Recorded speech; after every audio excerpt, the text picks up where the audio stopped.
Hey everyone, here is my Nintendo Switch game collection after 1 year. So first I want to go over quickly the accessories. Here's my Nintendo Switch. I got the gray Joy-Con set, and I have included with this the Skull & Co. grip case, which includes these back grips here that make handheld mode infinitely better. I find the one thing about the Switch with the Joy-Cons, it's a little flat, so it's a little uncomfortable for long periods of time when you're playing handheld. So having this grip case that you can actually put into the dock is amazing. It comes with this case as well. It's a little bit thicker than normal, where I can then store my USB-C cable, have switch carts, and everything like that. So this is something special there.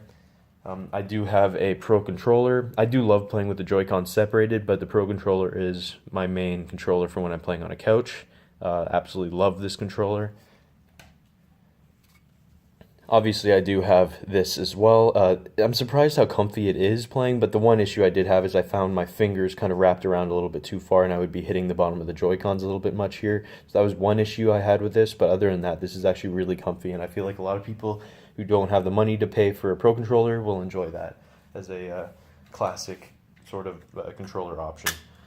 And the last accessory I wanted to go over quickly is the Nyko stand. I do love using this on tabletop mode. It's really fantastic for that. I find that the Switch stand is kind of poor. It's really nothing special. Yeah, I also love using this like in bed, for example, just having it propped up like that. It's really awesome to use and a really cheap price as well. So anyway, so those are my Nintendo Switch accessories. Let's get right into the game. First game, ARMS. So I really enjoyed ARMS. This is something unique. Nintendo kind of built it up as the next sort of Splatoon with the rollout of content. And yeah, I really enjoyed this. I'm not the biggest fighting game fan, but I loved the unique kind of dodging to then push your extendable arm, curve it around, hit somebody. The changing out of different arms really added a lot of strategy to the game. The one thing that I think killed it, I played for about 2 to 3 weeks constantly. Really enjoyed it for that.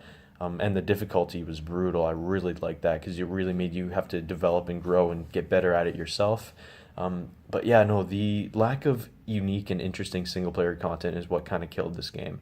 I think it was definitely rushed out a little bit because of that. The quality was all there, but just the lack of single player content and sort of the laziness of the single player was kind of annoying to me, and I feel like that's what kind of killed it off for me relatively quickly. I haven't jumped back in with all the DLC after, but I do plan on doing that soon, so that's something I'm looking forward to. Doom on the Switch. I did not play this on any other systems. I only just recently got a PS4. But having this portable with the arcadey experience of this is perfect. I wouldn't want to get this on any other system because of that. Yeah, this was just a blast to play. This is such a fantastic game. Bethesda did a fantastic job, and it did really well here. And you know, the port seems really great on the Switch too. It's very smooth, and you know, just can't imagine. You just can't. I just could not imagine playing this on a handheld system before. It's kind of insane when you think about it. Next here is the Elder Scrolls Skyrim. So I'm playing this game right now. I don't want to talk about too much, but in the next No Filter Nintendo podcast episode, if you guys are listening to the podcast, I'll be talking about this as well. I've been playing it for the last few weeks, and this is a massive game, and it really is good. The port seems fantastic as well, even with all the glitches that Skyrim is known for. Next is Fire Emblem Warriors. I actually have not played this game yet. This will be my first Warriors game, and with after I play this, it'll determine if I want to pick up Hyrule Warriors Definitive Edition on the Switch as well. Next game is Has Been Heroes. I really wanted to like this game. You know, I heard a lot of complaints about it being too difficult, and I have to say I do completely 100% agree. It's not just the difficulty that's the problem here, though. I feel like the problem is the roguelike aspects.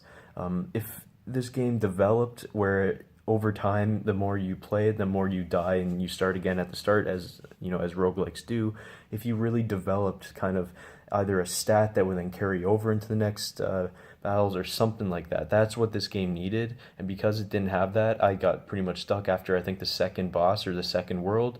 I literally just could not beat it. I even looked up a tutorial or like a walkthrough how to do it. I just couldn't do it, and it just lost my interest because of that. I feel like they kind of killed the game off because of that. I like the elements it has. I like the turn-based sort of lane-based strategy, action RPG kind of a game. But I feel like because of some of those design choices they made, it kind of killed the game off for a lot of people. It's kind of sad to see, but anyway. Next game, I actually got a manual with it as well. Legend of Zelda Breath of the Wild.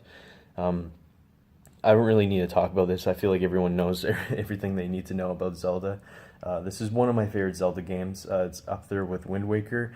I'm going to have to give it another year or so before I really determine what is my favorite Zelda game, but yeah, this is incredible. I did get it on Wii U first. I got the Switch in May. I didn't get it on launch, but I did end up selling my Wii U version and got the Switch version when I got a Switch, so this is something special here, guys. This is really something special.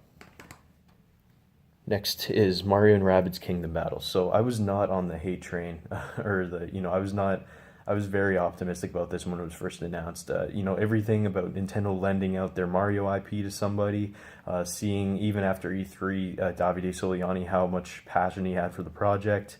I think it was a given that this was going to be something special, and it totally was. So this is really, really exciting to see, and it was a fantastic turn-based strategy game. This is by far better than XCOM games, guys. Come at me. The next game is Resident Evil Revelations Collection. I really loved Resident Evil Revelations on the 3DS. I did not play the second one, so I had to pick this up, even though this comes with the cart for Resident Evil Revelations first one, but then a download code for the second, which is really annoying. Companies need to stop that, but either way, I am looking forward to number 2, because I played through number 1 here again on the Switch, and it was really good. One of the best Resident Evil games I think I've played since 4 and 5. So next game, Sonic Forces. Not as bad as people want to say, but I really don't want to say not as bad, because the Sonic team needs to just fully scrap everything they have about Sonic and start again. Figure out something that works, do actual level design, not this random crap where you throw any, like, I feel like any average Joe, any average gamer could make a Sonic game. That's how, it's just not designed well. And it came back to this. It's not like something where it was in like Generations, Colors, or even Lost World, where it actually felt designed and well made. I don't know. I did have enjoyment with this. I liked that they budgeted the title and had respect for our money. But yeah, no, Sonic Team needs to do something about this, because they're kind of killing off the series. Next is Splatoon 2. People like to say that it's a Splatoon 1.5, but I just think it's Nintendo fans, because Nintendo fans are used to getting new entries in series, not actual sequels to games. This is a sequel as any other game you'll find out there for any other system or anything like that. This is a sequel, meaning it has very much the same gameplay elements and design features, but for example, this has a new story mode, new weapons, new maps, new costumes, new everything. It's a sequel, and it is much better than the first game, although I do find the campaign isn't as interesting or innovative as it was in the first game. But I really enjoy this, and I have a blast going back to it every once in a while. It's really good. Next is Super Mario Odyssey. I really enjoyed this game. I 100% completed it, 999 moons. I did that in about 55 hours. I did use a guide for the last few moons, because I just didn't really care about having to search for everything. But yeah, it was really something special. I just can't believe how well they made Mario control. They must have taken months to get Mario to control this well. The best control I've ever seen, including camera, including everything, for a 3D platforming game ever. Nintendo hit this one out of the park. Really fantastic. The End is Nigh, so this is a really cool game as well. I really enjoyed Super Meat Boy back in the day on Steam. And when I saw that the creators of Super Meat Boy were making a new platform game in the vein of that, I had to pick this up. So as soon as I saw that it was coming physical, I knew I had to pick up this, because it came with a manual and a little squishy Ash, which is interesting to throw in as a bonus. But yeah, this is a really good game. If you like those really difficult platformers like Super Meat Boy, or even like recently Celeste, the indie game on Switch, this is a game you should be picking up. And the last game I want to talk about, and probably the worst, is Troll and I. It is not a good game, but is it completely 100% terrible? No, it's not. It does have some good elements to it. It does look pretty decent at some points, and having this on a handheld, it really kind of makes it a little bit better than what it would have been if it was just strictly a console experience. I did hit a game-breaking bug, though, that infuriated me to no end. these guys weren't going to patch it or fix it or anything like that, so I ended up having to watch the last about half an hour, 45 minutes of the game through a Let's Play, not actually play it myself. But, it's okay. It's really not as bad. It had some really cool stealth elements. I really like stealth games, so I'm probably being a little more lenient to it than most others would. But, it's not 100% terrible, but it's definitely not something I'd suggest anyone to pick up, at least for its full price. It is a budget title, though, which is nice. And the last game is Xenoblade Chronicles 2, and I have the special edition right here. So, as you guys know, I'm a massive Xenoblade Chronicles fan. My favorite game on the Wii was Xenoblade Chronicles 1, and this game is fantastic. This brings it back to the story-driven kind of a Xenoblade game that a lot of people revere and love, whereas X kind of went into more of the gameplay and exploration aspects. This is fantastic. I played this for about almost 120 hours for completion. I didn't 100% complete it though. I still had a whole bunch of rare blades to get in different locations to see and stuff like that. I will be jumping back into it when all the DLC is out. I already purchased the DLC, but that's when I'm going to jump back in and try to maybe even 100% complete the game. It really is that good. The combat's amazing. The story is fantastic. I love the story in this, and the characters are really memorable and really leave a lasting impression on you. So Monolith Soft did fantastic in those aspects. However, this was definitely a rushed game. There's some serious mistakes and errors and things they left out in this game that really should not be happening to a company that is so experienced in RPGs. It's really kind of frustrating to see that, but anyway, either way, it was a really fantastic game, and I will probably have to do a much more in-depth review of the Xenoblade Chronicles series and where this one kind of sits there for me. Maybe in a few months. I need to still maybe let it digest a little bit, and then we'll see kind of where it sits in between Chronicles X and the original. So there it is, guys, my Nintendo Switch game collection. And, for a system that we did not even know about in late 2016, to have already by the end of 2017 have a game like Zelda Breath of the Wild, Super Mario Odyssey, Xenoblade Chronicles 2, a game like Mario and Rabbids, to have Doom on the go, Skyrim on the go, Fire Emblem Warriors, have a game like ARMS, Splatoon 2. To think of where we were back then and to where we are now, it has been insane and truly, truly is one of the best launch years I've ever seen for a system in terms of games, in terms of excitement, in terms of constant notice and invigoration from Nintendo. They kept the hype up throughout the entire time, and it has me excited for the rest of 2018. 2018 right now, it's a little bit blank. We don't know what exactly is going on, but that's kind of what is exciting about it.